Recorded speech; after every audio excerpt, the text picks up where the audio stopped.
Willing, and blah, blah, blah. What's up? How y'all doing? What's going on? How is everyone? Happy Wednesday. It is September 6th. It's Virgo season, y'all. I did a post the other day on Facebook about Virgo season, and all the Virgos chimed in, and I asked them, you know, what's they doing their job and doing what they normally do to get what they want to do, to have fun, how they have fun. Because, Virgos are some spoiled individuals. But, and I just want to know, is everybody enjoying their season? I love every season. I love every birthday, every holiday that people celebrate for their birthday. We are born in those realms for a reason. So happy Wednesday, y'all. It's good to see and be back.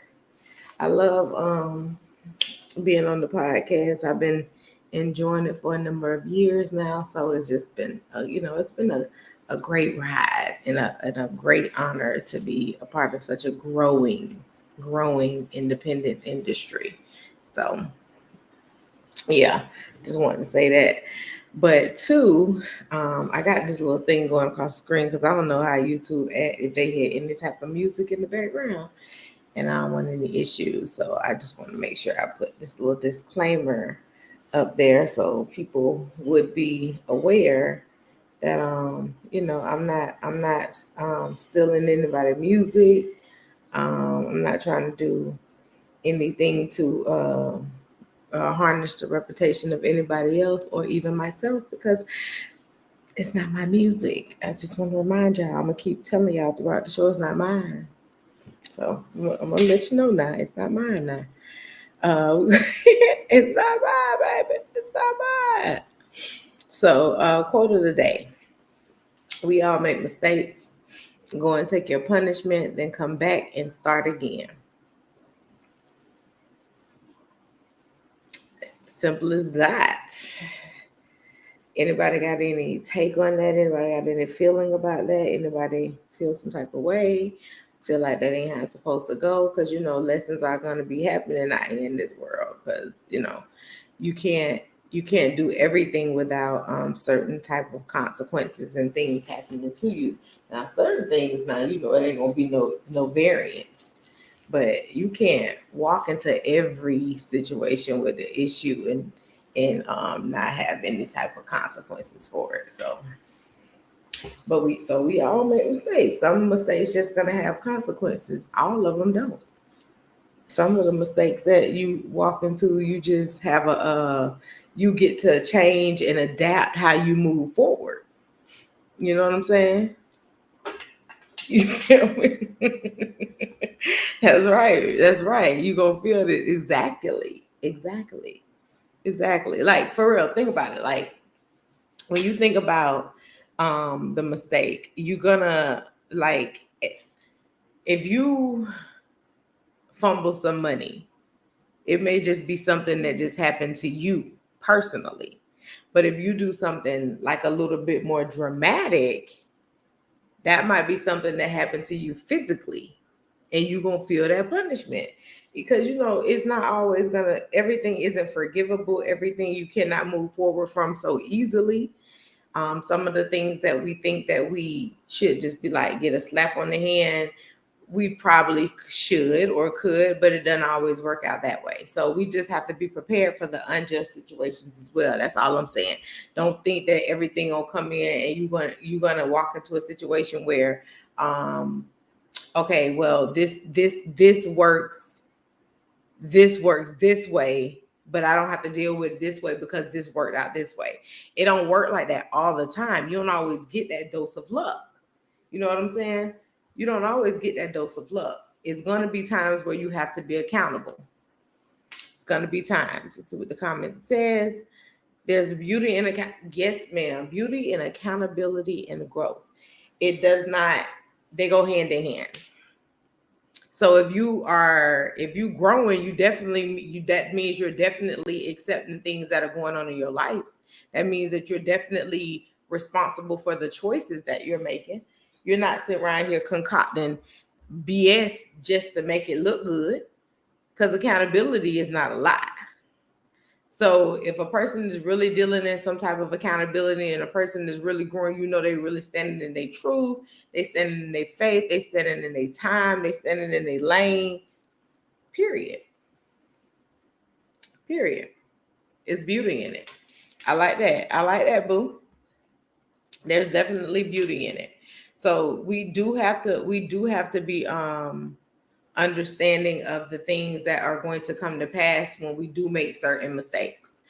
Because at some point now, you got to remember that the choices that you make are not going to always be mistakes, because you're making some of these choices on purpose. You deciding some of this shit. So that means once it becomes a decision, the consequences may be a little bit different. You know what I'm saying? Because you're doing something on a continual basis. This isn't new to you. You know what I'm saying? So we got to change up how we feel like we're supposed to move and do some of the things that change up how we feel like we should move and start doing what we're supposed to be doing. You know what I'm saying? It's easier said than done for certain people, but make it something that's easier to do than to say. You gotta change up how you move with it. You definitely gotta change up how you move with it. And I'm not gonna tell you no lie. I struggle a little bit along the lines with being accountable for my financial spending for a long time. You know what I'm saying? I was like, man, I don't spend that much money, man. And then I started sitting back looking at like it's little bullshit that come out my check for nothing. Like I had stuff on auto pay that shouldn't have been on auto pay. And I'm spending money on frivolous stuff. So once I realized, I sat and I started taking accountability for it and checking it off and making sure this and this and this. I was like, okay. It's me. Be better. Do better. You know what I'm saying? All that good shit. All that. Twan, there's nothing at DBPR anymore except for my friends. I love all y'all. But the money, there ain't the same. I gotta stay where I'm at, boo. Don't do that. That's a off-camera conversation. We'll talk about that another time. Okay, so all right. The show today is let's look. The topic down there is scrolling.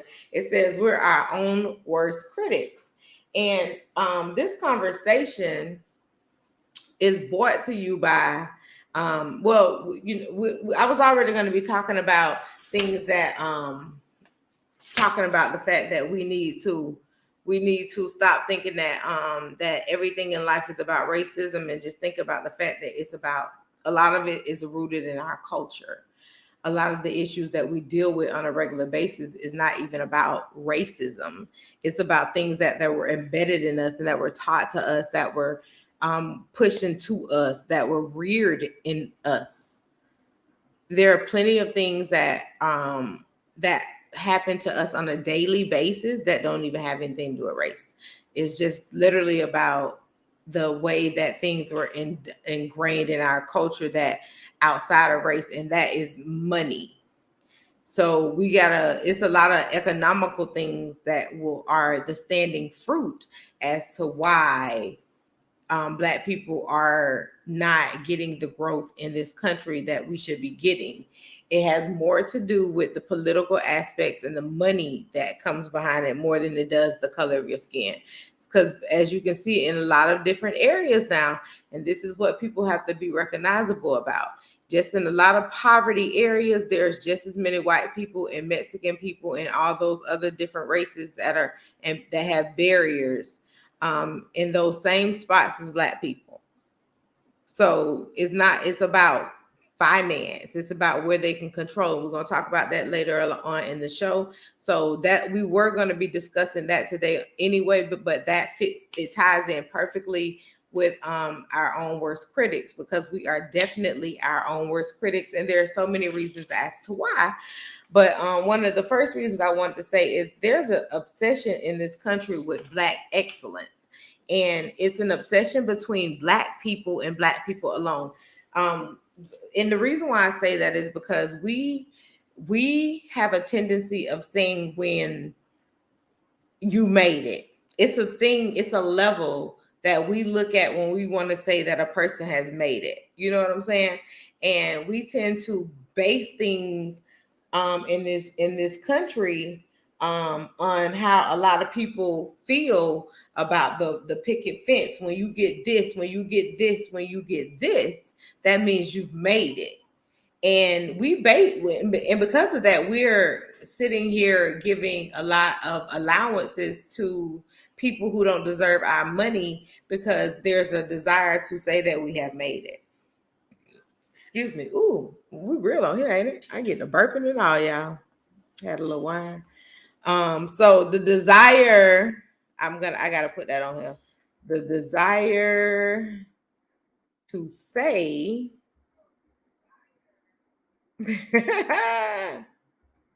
we made it. So, how many of y'all have that desire?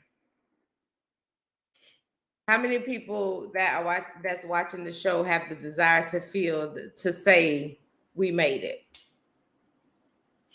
If you have that, like, did you get it because you were raised that there was a certain dynamic to what it is to being a made person, or did you get it because you decided that there was a level of what you felt like you wanted to do when you feel like you've made it? What y'all feel about that? Like, how do you feel about that? Are there people who, well, we know there is a Black society that says that there's a way to feel when you made it. You know when you made it. You know, because you're gonna have this, and this. There's the big house, the picket fence, the children by the same daddy, the great jobs and careers, the family unity. All of those are the enriching ways to say, I made it. Do you fit, or do you feel that you want to fit into the we made it aspects? Or do you have your own set of rules to what it is to say you made it?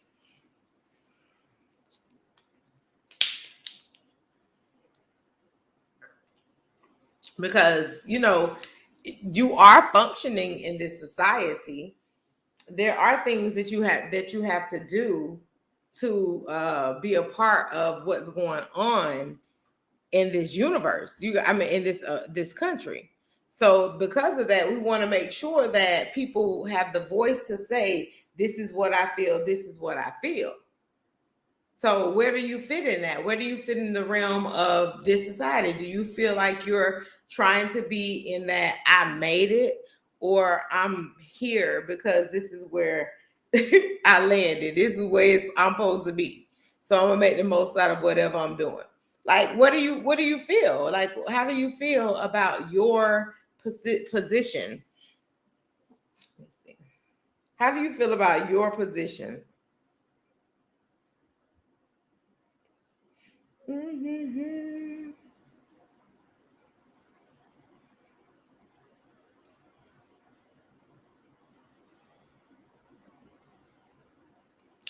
And I know, me personally, there are things that I feel like I should be doing more of, which is what I'm going to continue to try to do to uh to um grow for Shelby. But as far as like a position in the society, I know that this is a place in time, and I'm here for a spell. So I'm gonna do what I know I feel like has been garnered and put on me to carry on as my legacy. But outside of that, there's nothing more I can be responsible for. I can't take on the whole world and try to fix the whole world's population, because it seems very, very impossible even to do it in your own town. But what I can do is to continue to place my hands on things and people who I'm supposed to touch and be around and give the energy and the global effects of Shelby's presence, because that's why this show is called Shelby's World Live, because there's something about who I'm put here as that has people flocking to, wanting to have more understanding about themselves and wanting to be more accepting of themselves, and it's times where only certain other people can give you that peace in that realm to be able to do so, and that's people like me. So I take that very, very, very, very, very, very seriously. I just want you to know. But so my purpose is what I'm doing. I do feel like I am serving my purpose, and I want to continue to serve it, but I want to do it in higher dynamics because I want to be able to touch more of the people who need more of that healing, that need the direction for the healing, because you can heal. You know what I'm saying? It's just when you're ready. Key. But with that being said, again, how do you feel about your position in this society? Do you feel like you're doing what you're supposed to be doing? Do you feel like you're fulfilling your purpose? Do you feel like that your purpose is something that you're being directed by someone that you believe in on a higher power? Do you feel like your purpose has been given to you because of things that you've been doing in your life? Like, how do you feel like you've walked into your purpose? Like, all those, that fits into that question of how do you feel about your position in the society. I'm gonna keep that up for a minute as I continue. So first we're gonna go ahead and just jump into some of the serious issues that Black people have rooted in our culture that continue to make us feel that things are racist versus economical impunity. Because we know that Black people spend some of the most, we have a higher spending rate in this country. And we're not spending these things on things that we need or things that we have to have all the time. We have a higher consumer spending rate because we have a higher spending consumer rate. We want to be we want to be the best looking. So that includes getting our hair done, getting our toes done, getting our manicures, getting our having the best cars, having the biggest houses, having the best furniture. Everything on a material level is what we're spending in this country. And then food, and then, other things or whatever. So we know that we have an economical impact in America. Huge. Across the country, actually, because we got a lot of imports coming in from China and we spend a lot on that. But across the globe, Black people have a very, very economical impact, and we do not take that in the most positive light.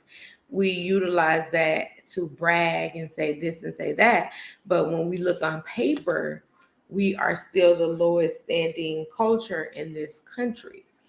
And we got to stop thinking about it as, oh, we not getting nowhere because of the race.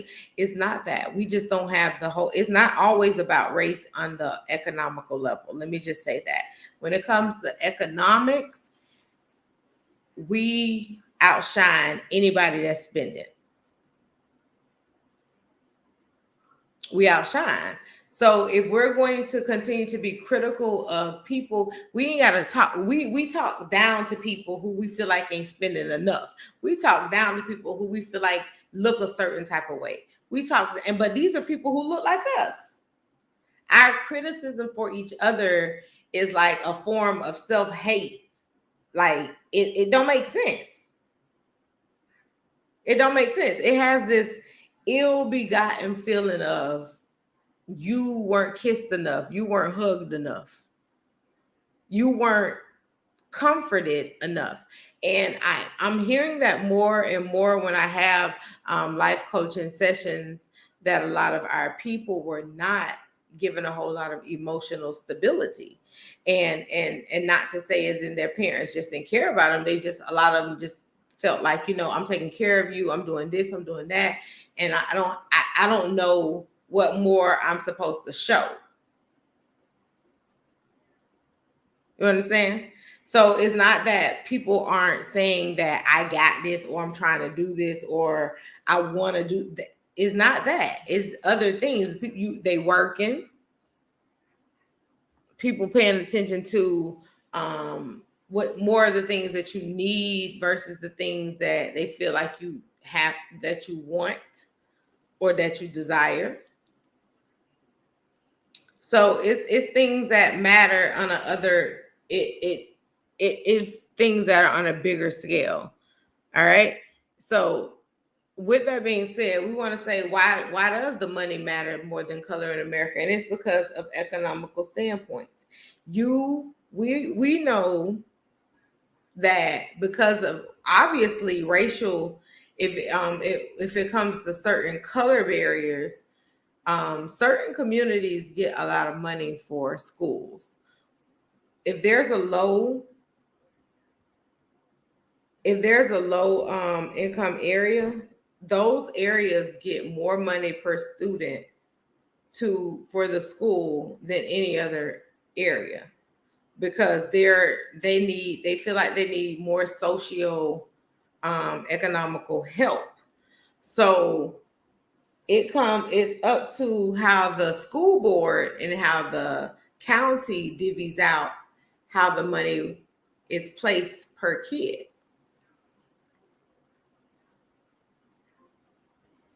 Yeah. So if your child is attending a school in a low economical area, then more than likely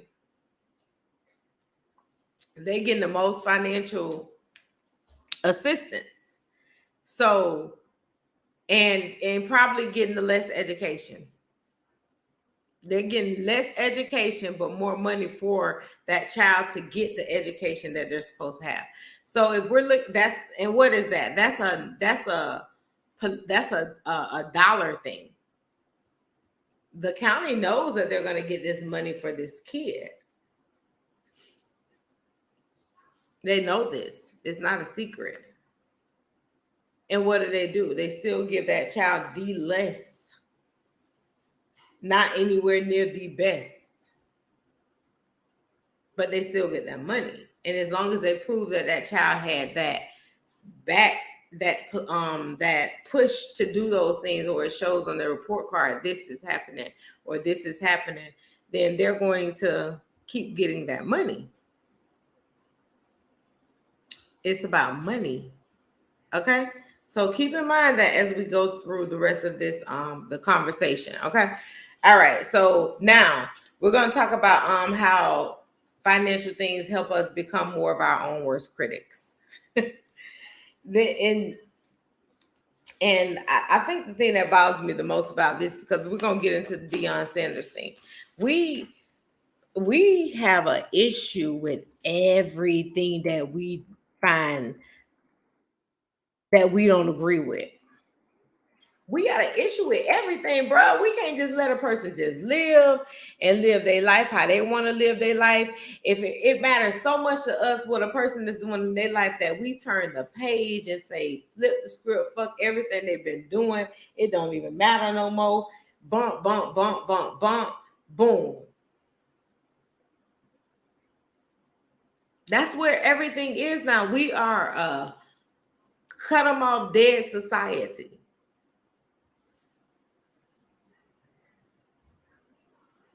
We really are. We have decided that that it does not matter who people are.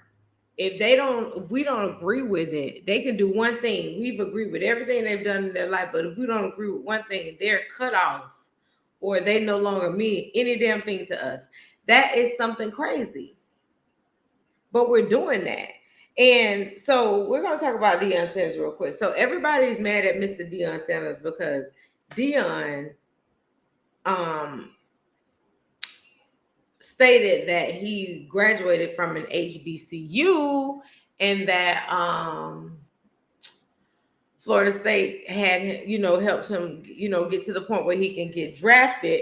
But yes, ultimately he graduated from an HBCU, right? So, so what that means is that they are upset and obsessed with the fact that he's not claiming FSU is the reason why he has a degree. Why should he? Is there anything? Are they dumb? Did he say I got a degree from FSU, or did he say that I have a degree from an HBCU? What did he say? What did he say? Because I'm confused. I'm so confused as to why. I'm so confused as to why everybody is so upset that this man said, I didn't get my degree from FSU. FSU ain't give me my degree.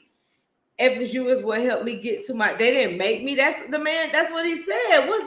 All he said was that the team is that they were the team that helped him get drafted. What else did he owe FSU? And then what makes me so mad is the most people that are so upset about it is Black people. Deion Sanders did exactly what he was supposed to do. He went to a school.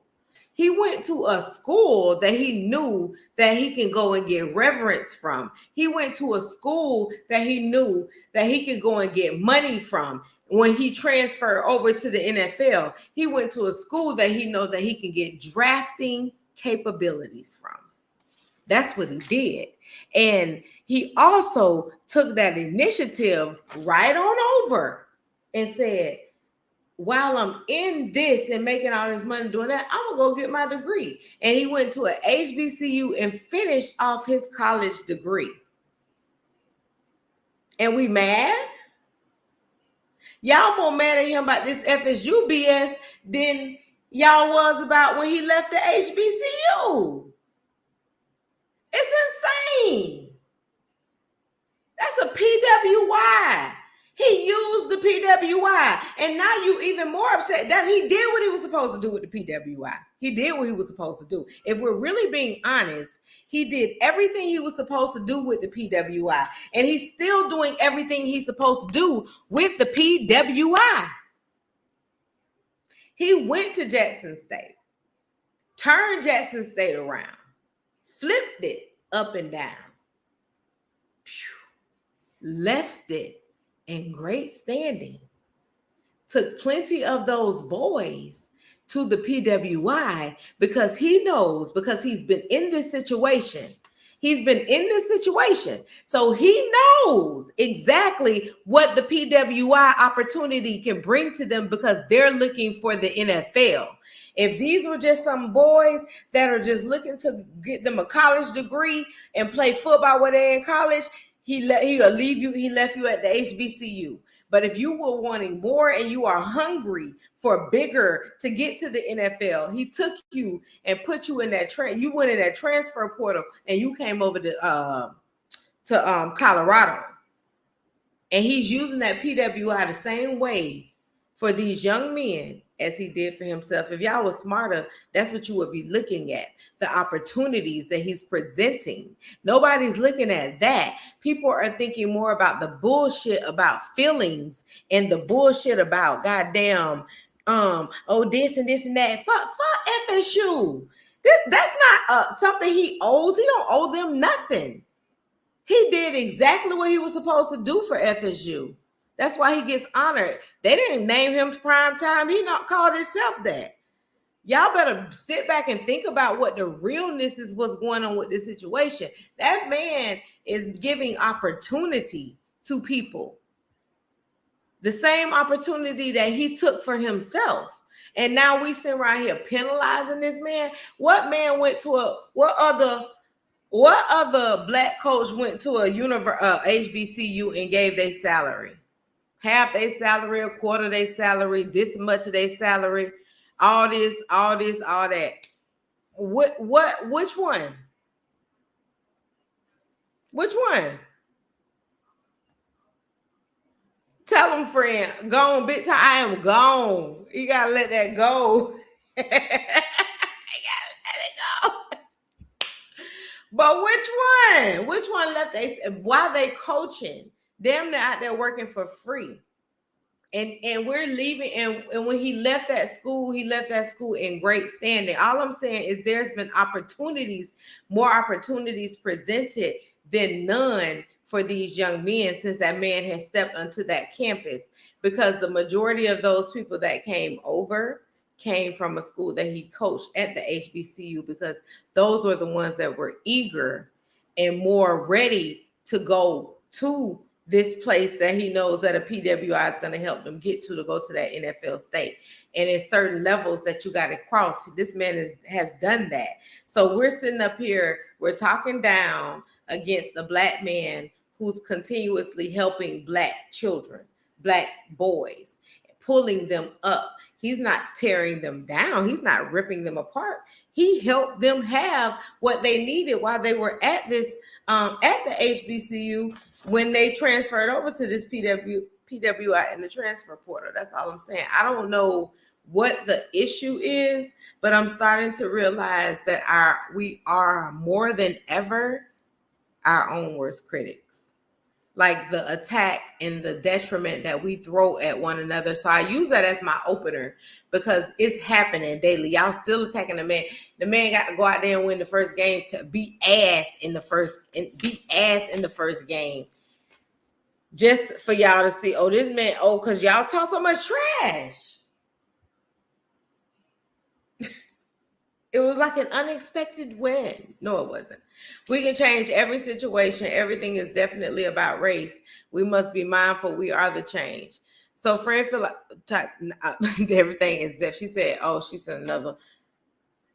Everything is definitely not about race. That's what she said.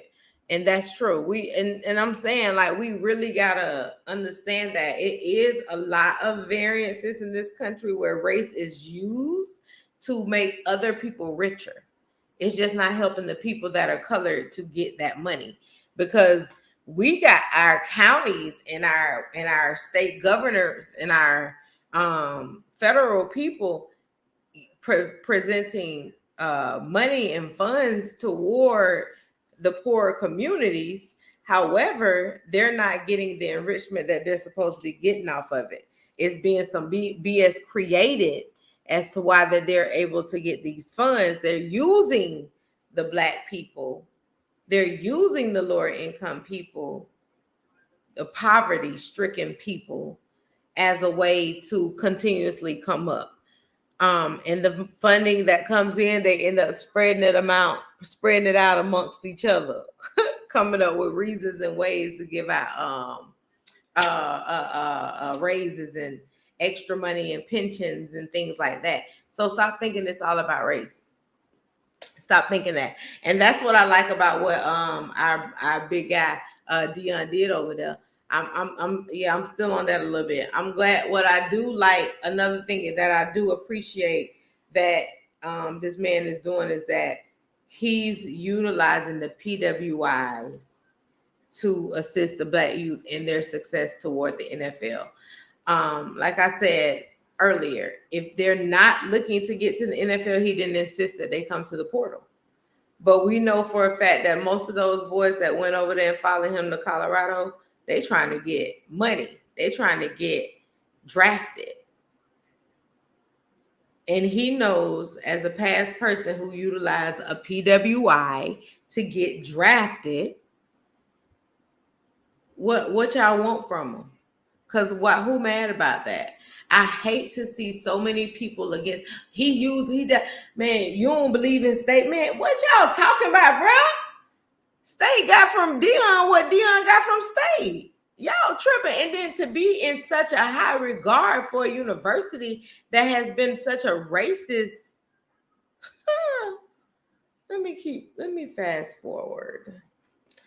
So we got to stop co-signing to others' criticisms when it's negative. We have to stop sitting in negative conversations, being a part of negative rooms, being a part of negative feedback. We have to change the narrative.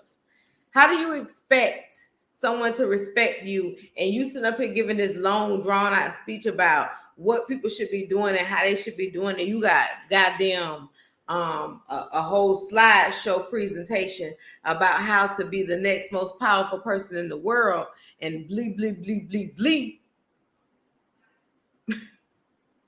But on the other hand, you sitting up here talking about mad people when you in the office, when you over here with your friends. One of the fakest motivators and encouragement people in the world. You got to stop thinking that people don't hear you when you think you're not being heard. It's just impossible.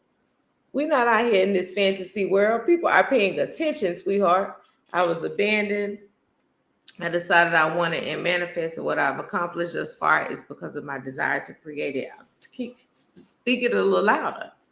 Tell it to they don't hear you back there. Because listen, everything is about your desire. You can be the most stepped on person. You can be the most spit on person. You can be the most hurt and ill-begotten person. But as long as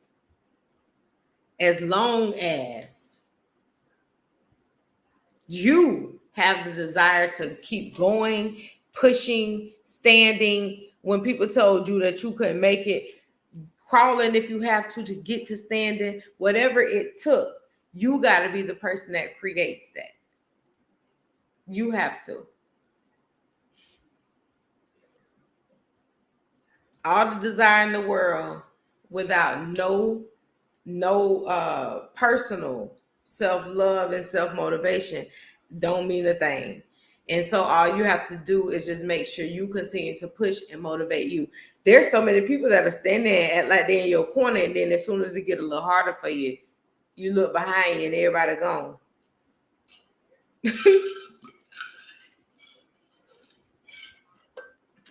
I'm telling you.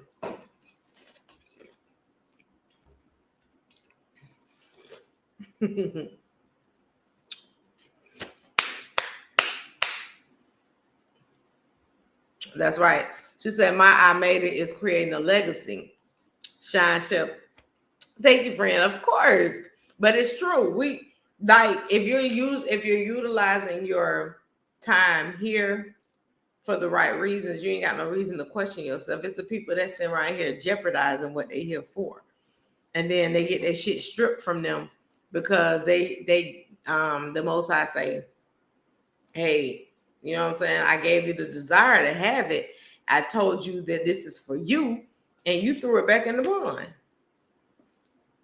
You ain't want it, so I'm gonna take it.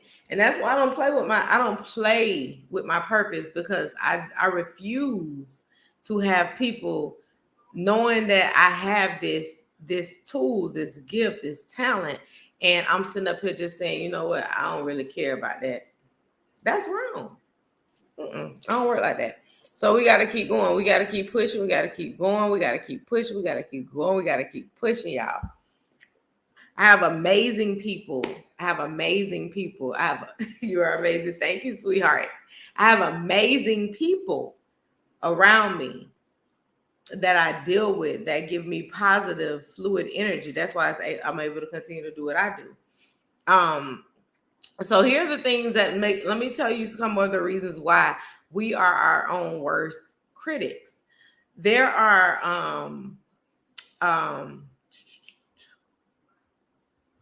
hold on. I had something I wanted to say real quick. Okay. There are roughly 7,000 to 10,000 Blacks that are murdered every year. And the murderer is always another Black person. You understand?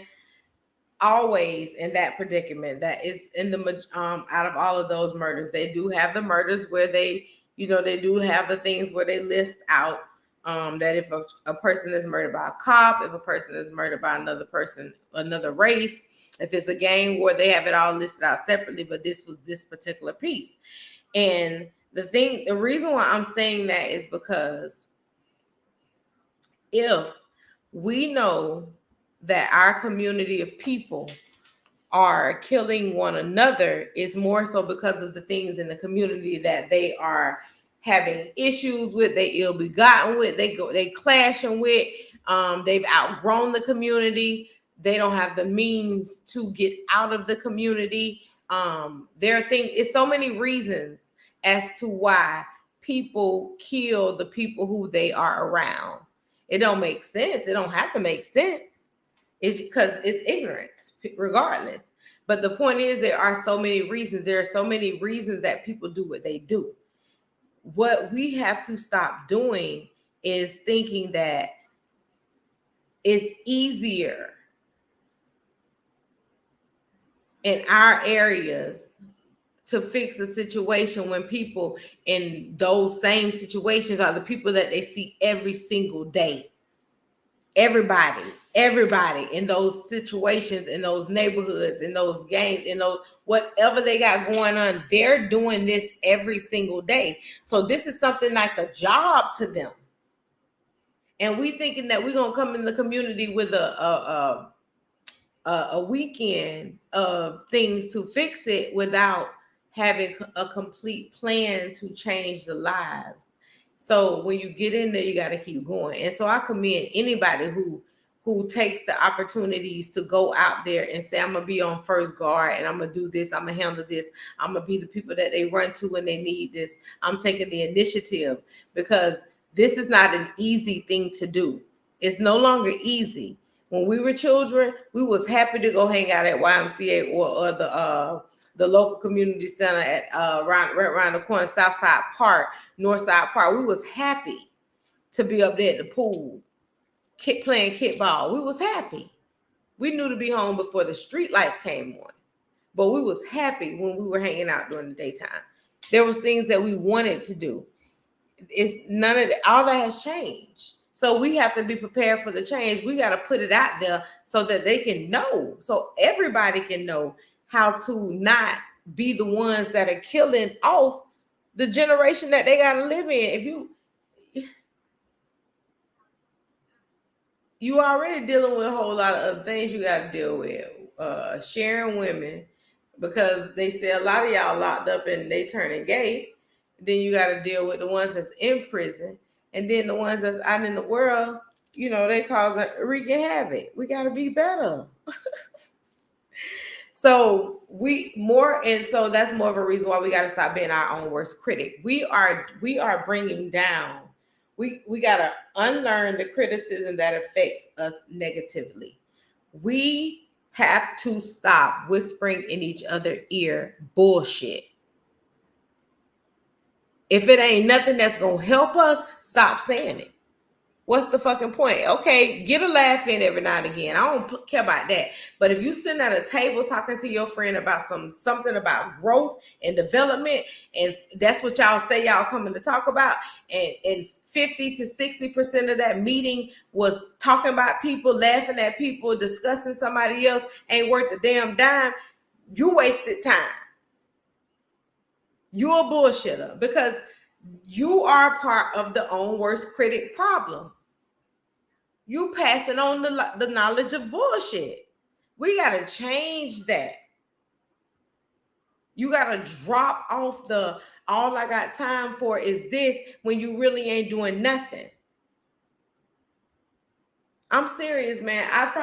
When I talk to my people, man, we got 80 to 90% of the conversation about some shit that we progressing on, some stuff that we got going on, things of that, the family, stuff like that, and maybe 5% of laughter. Because we're going to get the laughter in, but it's other stuff that's more important. It's other stuff that's more important. We got to talk about the big shit first. You got to handle that business first. Be mindful. Yeah, we sitting around here, we telling people how they should be raised. We saying what people should be doing. We saying whispering. We are on. It bothers me so much that we feel like it's okay to take the time to bring down the next person. We take all the time in the world. We will put up a post about something or share something that happened to a celebrity or a person in the town. We know because we seen it because when the preacher got caught and jumping out the window, that was the talk of the town for a little while. Yeah, it was the talk of the town for a little while. Last I heard, I think the girl wrote a book about it. The one house he jumped out the window. So it happens, people, you get the conversations, and certain things you're going to talk about. It's going to be discussed.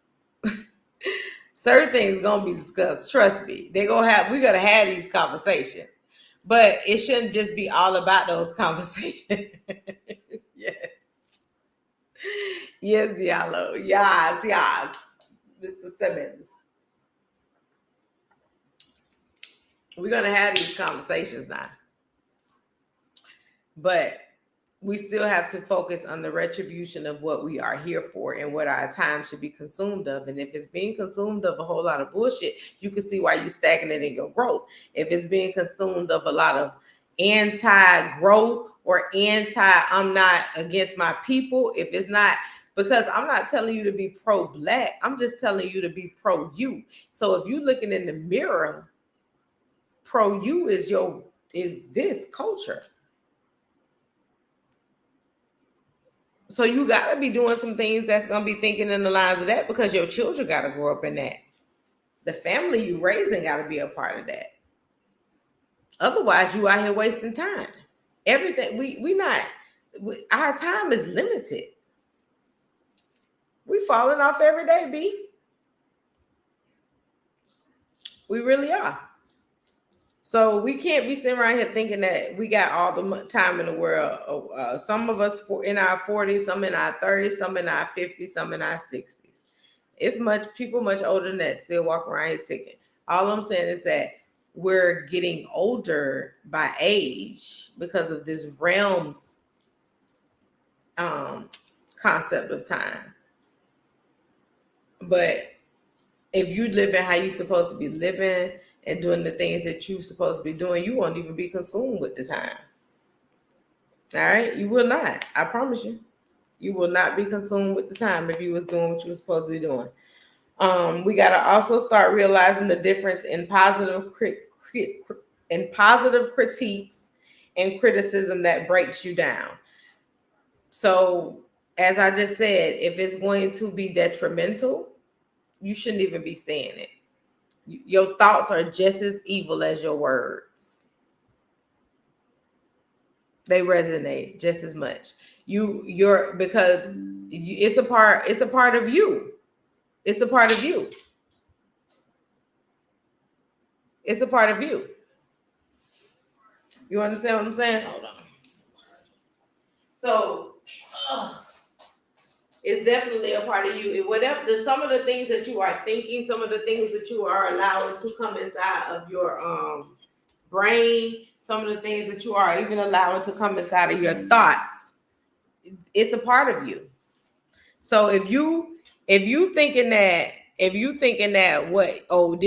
not gonna be something that's gonna break me down, or this not gonna be something that's gonna tear me up, or this not going to be something that's going to affect me, but then your mental thoughts start being surrounding all of that, that means that the control you thought you had ain't there. So be honest with yourself. Stop allowing those type of things to be around you.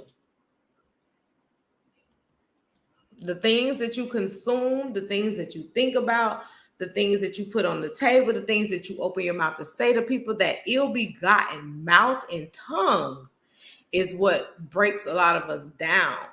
That our criticism is not that we're just trying to be helpful. Our criticism is that we're trying to be hurtful. And if you're not taking your criticism into a way to try to bring a person up, you tell them what they're doing and tell them how to improve it. But if you just got a harsh criticism or a harsh critique and it leads to nothing, keep that shit. What you doing? It's a waste of time. That's a waste of time. That's a waste of time. Critiques that affect people are good. Critiques that are hurting people ain't worth the damn. Keep it to yourself. You ain't what you and you almost ain't worth nothing for trying to tell them that to hurt them about that, because that's wrong. That's wrong. And you're not a helpful person when you do stuff like that. You're not really who you say you are. You're just being somebody that everybody thinks you are. But if you're not giving people the real in a way that's going to be a positive thing for them, you are wasting people's time.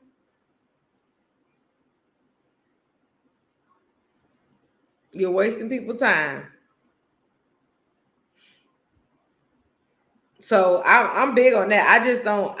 I'll sit there and listen to you forever, and you tell me what's going on with you. You can tell me how you feel like you need to be doing it. Because if I don't feel like my advice is going to be something that's going to help you, I'm not going to tell you. Because I'm just not going to say it. I'm just not. I'm not going to give you any type of criticism that is going to make you sit there and cry or feel questionable. And I just know how to. And then when I do give you criticism, I just know how to say it.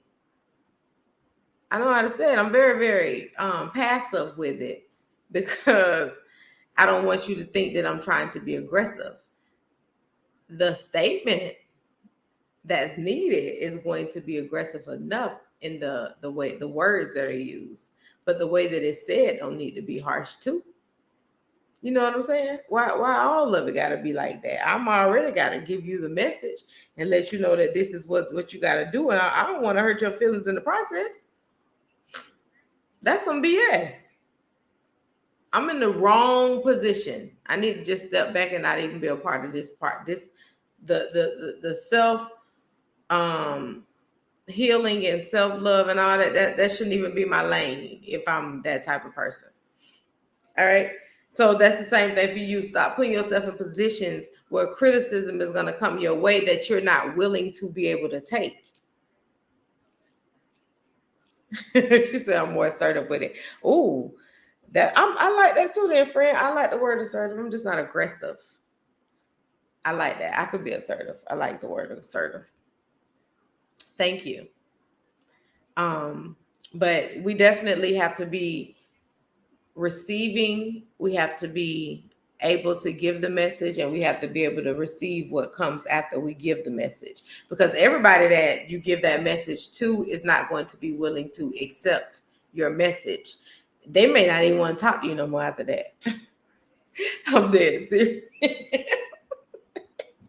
So be careful, because if this is your friend and this is someone that you love and care about, you do not want to give them something that's going to hurt them. You do not. That you don't want to do that. That's like, don't. And then don't be no bone carrier. If you know your friend and you know the type of person you're dealing with, because I got a lot of friend girls that feel like, friend, if you see it, don't come tell me. If you ain't, I mean, if you didn't see it and you just telling me something somebody told you, don't come tell me. Unless they know that it's a very good friend of mine. Unless they know that. Unless they know that.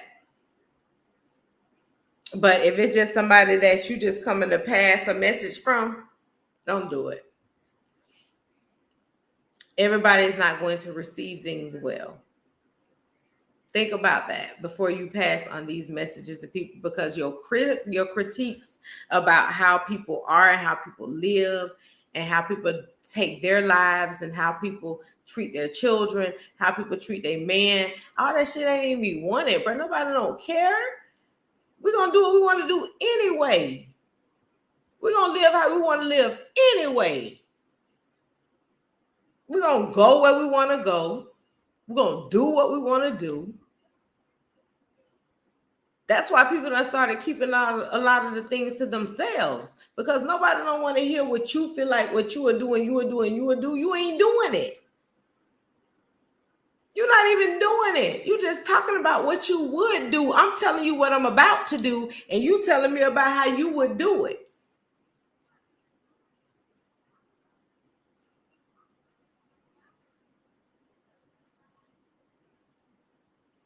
We got to stop, bro. Common criticism ain't always needed. Now, I just said, now the helpful stuff, put it out there. Put it out there. Put it out there.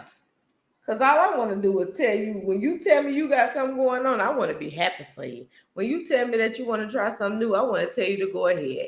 When you tell me how this is, how it tasted, and I ain't never had it, I want to believe you.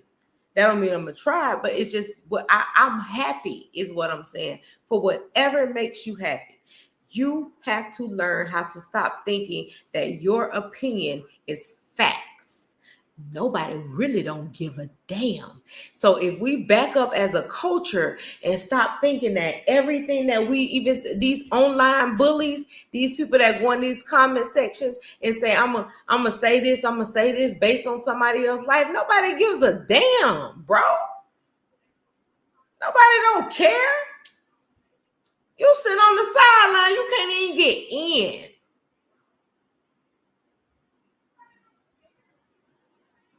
Bro, it's annoying. Just keep it to yourself. Swallow that thought.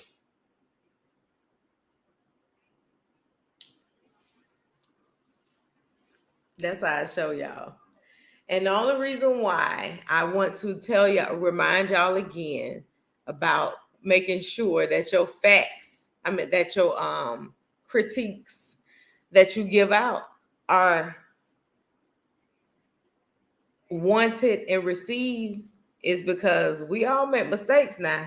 Now, what comes from that information that you give a person and that criticism, and it come back round, go on, take your punishment, come back and start again. I appreciate y'all for tuning in. As always, it's SW Live every Wednesday, 6:30 p.m. Catch me next week. Y'all have a good rest of the week. Y'all be safe. Y'all be loved. Y'all be cherished. Y'all take care of yourself. Peace.